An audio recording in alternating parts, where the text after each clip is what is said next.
Hello everyone, I'm Alton Melvar M. Panas. I'm an essayist, poet, and translator from the southern Philippines. I'm going to read from Palestinian poet Najwa Juma's poetry collection, A Song of Eternity, On the Hill of Slaughter, Poems from a Genocide, forthcoming from Folkways Press in Texas, United States. The poem that I'm going to read is titled Deal. Selling is a quiet war, sparring in the shadows. You offer me a fleeting nap. I give you columns of grief, scattered photos of the living, the dead, child's limbs, her severed head, ruins, screams, and endless fight. Will you sell me a nap or merely hush the night?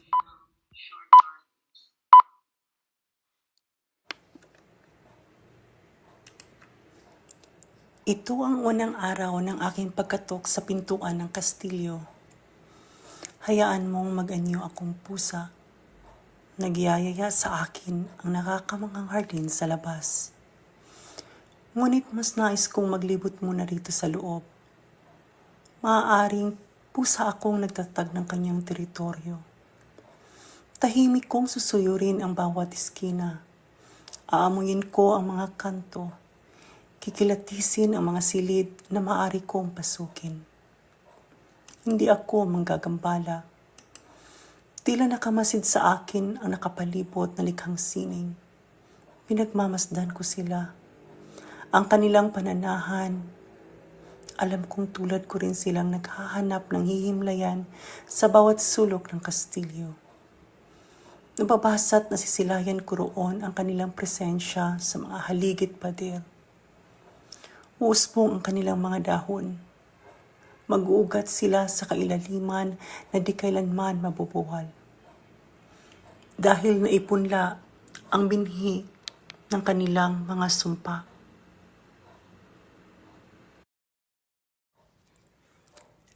Sasabihin kong katumbas ng katahimikan ang pangingibang bayan na nag-aanyong pangungulila. Kaya sino mang migrante ay maaaring ito rin ang pagkahulugan. O sabihin nating tulad na lamang sa Unbearable Lightness of Being ni Milan Kundera. Ayon pa sa kanya na ang isang nilalang na lumayo sa kanyang tahanan o pinagmulan ay palatandaan ng kalungkutan.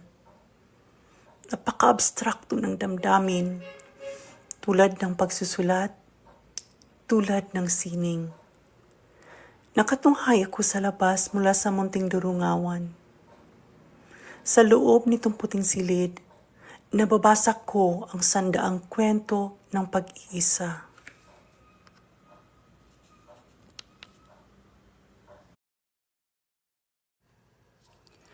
At tulad ng maraming gabing nanggagambala ang mga bangungot at pangitain. Maaga ako nagising o sadyang hindi ako nahimbing. 6:00 nang ako'y bumangon at natunghayan ang umagang tila melankolya ni Lars von Trier. Ilang minutong lumipas, nagdilim ang panginurin. Umalisbis ang ulan. Itinuloy ko pa rin ang paglalakad sa Königstraße hanggang sa marating ang kubo sa gitna ng kakahuyan. Sumilong ako saglit. Pinakinggan ang ihip ng hangin. Kaluskus na mga dahon at ang tikatik ng ulan. Naririnig ko isa-isa, pati ang aking mga alaala.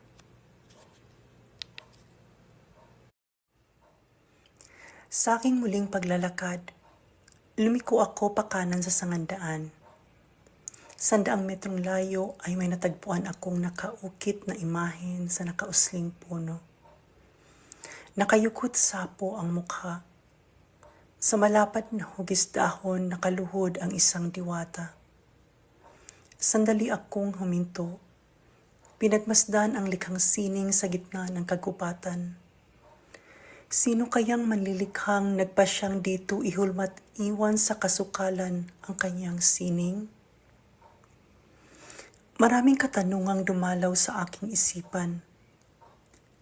At sino nga ba akong naghahanap ng kanlungan at nagbabakasakaling sa kastilyo ko masusumpungan ang kapayapaan? Ano nga ba ang silbi ng aking pagsusulat?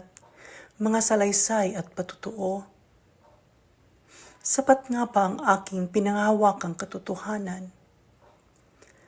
Maaaring kinikimkim ko ang kalungkutan, pagkamingaw, ang patuloy na niyayakap ang pagiging diaspora tungo sa kawalan. Hinayaan kong maligaw ang aking sarili sa kakahuyan. Sinubukan kong hindi baybayin ang daan. Tinahak ko ang kaloob-looban ng gubat. Sa loob ng 2 oras, naramdaman kong nagsalik mata ang aking presensya. Nagpalutang-lutang, nagpatangay sa ihip ng hangin. Sa dako pa roon, nakipagkwentuhan ako sa mga diwata. Sa kabilang ibayo, nilalamon ng halimaw ang isang lupain. Nangalaglag ang apoy mula sa himpapawid. Naririnig ko ang samut-saring hiyaw ng takot at kamatayan. Sinapo ko ang aking mukha at dugo ang aking iniluha.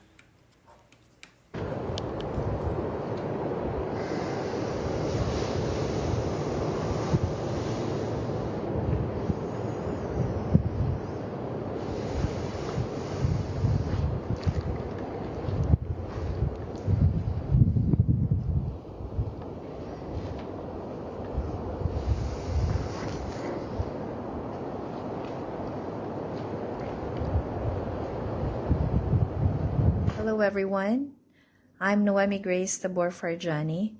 I am a Filipino and I'm currently based in Tripoli, Libya. I will be reading 2 poems. One from Birdhouses Made of Bullet Holes, Poems on Return, which is my 3rd poetry collection. A Toast to Arriving. And the second poem, War Road Inhabited by Void, from my 2nd poetry collection, Inspecting Wasteland. War Road Inhabited by Void. Fear migrates to survival from lodgings of uncertainty. I watch fragments of smoke, embers, a fire here or there, lighting a silent escape, met with threats in empty streets. The only sound of shelling are from distant, unknown direction. My sense of control pulsating in surrender, wrapping a future in my arms, curled beneath the dashboard. 3 little ones in the back seat, their amusements fire into a trajectory of survival. Fireworks, Mom! Get down, I say. No, I scream. Am I wrong to leave and look for safety through a passage of peril? Or other loves remain in fortresses of family, submitted to their night, while they call our movement death? We elope with our hopes towards anywhere, or wherever but here, passing through a day made dusk by bombs. A Toast to Arriving. Here's to all the baggage we've trundled along this move to return. We're still half aliens, but we arrive unscathed by bureaucracy, as the oath to make them pay dissolves like ink on wet paper. Like how our names, phone numbers, email, and country name turn into shadows, smudges on plastic luggage tags. But at least we got them all, each for the 6 of us. 4 beaten old hand-me-downs from family back home, and 2 new ones, the cheapest we could find. I swear to not use marker on these tags again. You swear to never go back to my country. Here's to everything we've packed to take with us.